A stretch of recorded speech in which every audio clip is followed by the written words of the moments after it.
જનતા પાર્ટીના સ્થાપના દિવસ પર મુખ્યમંત્રી ભૂપેન્દ્ર પટેલ અને જગદીશ વિશ્વકર્માએ કાર્યકરોને સંબોધન કર્યા છે। નમસ્કાર, હું છું મમલ। તો આવો સાંભળીએ શું કહી રહ્યા છે ભૂપેન્દ્ર પટેલ અને જગદીશ વિશ્વકર્મા। આજે આપણે પાર્ટીનો સ્થાપના દિવસ એટલે માત્ર જન્મદિવસ નથી ઉજવી રહ્યા, પરંતુ દેશની 140 કરોડ જનતા હોય, દુનિયાની સૌથી મોટી પાર્ટી એટલે ભારતીય જનતા પાર્ટી, અને આપણને સૌને મિત્રો ગૌરવ થાય એ પ્રમાણેનું આજે વિરાટ વટવૃક્ષ જે બન્યું છે એના છાંયડાની નીચે મિત્રો આપણે સૌ આજે બેઠા છે। ત્યારે આપણી આ સફર 1951 થી ભારતીય જનતા પાર્ટીના એટલે જનસંઘની જે સ્થાપના થઈ, આ જનસંઘની સ્થાપનાથી લઈ અને જ્યારે જનસંઘનો જન્મ થયો ત્યારે આપણી પાસે કદાચ એ વખતે એવું કહીશ કે રાજકીય અનુભવ, કાર્યકર્તાની અછત કે કોઈ પણ સુખ સગવડ વગરની એ વખતની શરૂ થયેલી આ વિચારધારા આજે તો કદાચ આપણે સૌ એ દુનિયાની સૌથી મોટી પાર્ટી એટલે 17 કરોડ કરતા વધારે જે પાર્ટીના કાર્યકર્તાઓ હોય,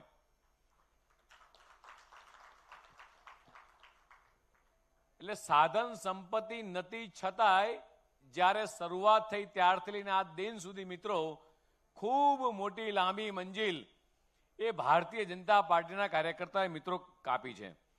અને માત્ર ને માત્ર માતૃભૂમિની પ્રત્યેની નિષ્ઠા અને લોકશાહીની આ શક્તિ માટે મિત્રો આપણે આ સૌ સફર ખેડી છે। ત્યારે મને તમામ મહાન વ્યક્તિઓને નમન કરવાનું મન થાય કે જેમણે આ પાર્ટીને ઊભી કરવામાં, આગળ વધારવામાં પોતાનું જે મહામૂલું યોગ્ય બલિદાન આપ્યું છે એવા તમામ ભારતીય જનતા પાર્ટીના સ્થાપક ઘડવૈયાઓ તમામને મિત્રો એ વંદન કરું છું। આજે જે લોકો બૂમો પાડી રહ્યા છે વિપક્ષના સભ્યો બધાએ, પણ એ લોકોને આપણને હેરાનગતિ કરવામાં ક્યાંય બાકી નથી રાખ્યું। એટલે જે આપણે ક્યાંય વિચારી ના શકીએ એટલી હેરાનગતિ એ લોકો કરી શકે, અને એ રીતે જુસ્સાથી આપણી વિચારધારા જેને કહેવાય, વિચારધારાને સહેજ પણ બદલાવ વગર આપણી સંસ્કૃતિ, આજે માન્ય વડાપ્રધાન શ્રી, વિકાસ આપણે કરવો છે પણ વિરાસતના ભોગે નહીં।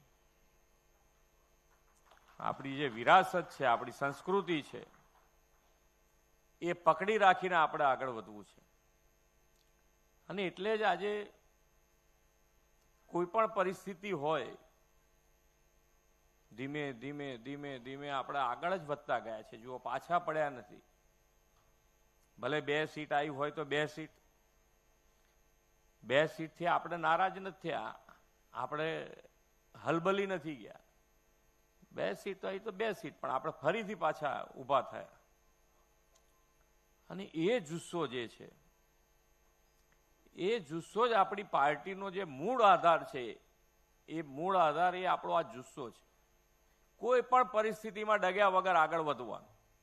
અને એનું કારણ શું છે કે આપણા વડાપ્રધાન શ્રી પણ હર હંમેશા આપણને કહે છે, વાજપેયીજી હોય, અડવાણીજી હોય, તો બધાએ એક જ વાત ઉપર અડગ છે કે આપણે આપણા કોઈ પણ કાર્યમાં રાષ્ટ્ર પ્રથમની ભાવના સાથે કામ કરીએ છીએ। એટલે આપણે ચૂંટણી માટે, જીતવા માટે, ચૂંટણીની હાર જીત માટે કામ ક્યારેય નથી કર્યું। પ્રજાજનોના સુખાકારી માટે, પ્રજાજનોની સુખાકારી માટે હર હંમેશ કામ કર્યું છે। આપણને ગૌરવ થાય કે આજે 370ની કલમ દૂર કરી અને આજે કાશ્મીરમાં તિરંગો લહેરાય, એટલે અહીંયા બેઠેલા આપણને જેને કહેવાય કે ગૌરવ આપણા દિલમાં વધે।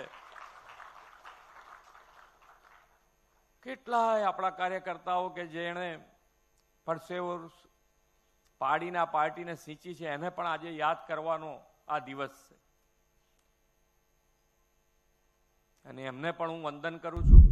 જગદીશ વિશ્વકર્મા અને ભૂપેન્દ્ર પટેલની વાત સાંભળીને તમે શું વિચારો છો? કોમેન્ટ કરીને એમને જરૂરથી જણાવજો. અત્યાર માટે બસ આટલું જ. ધન્યવાદ.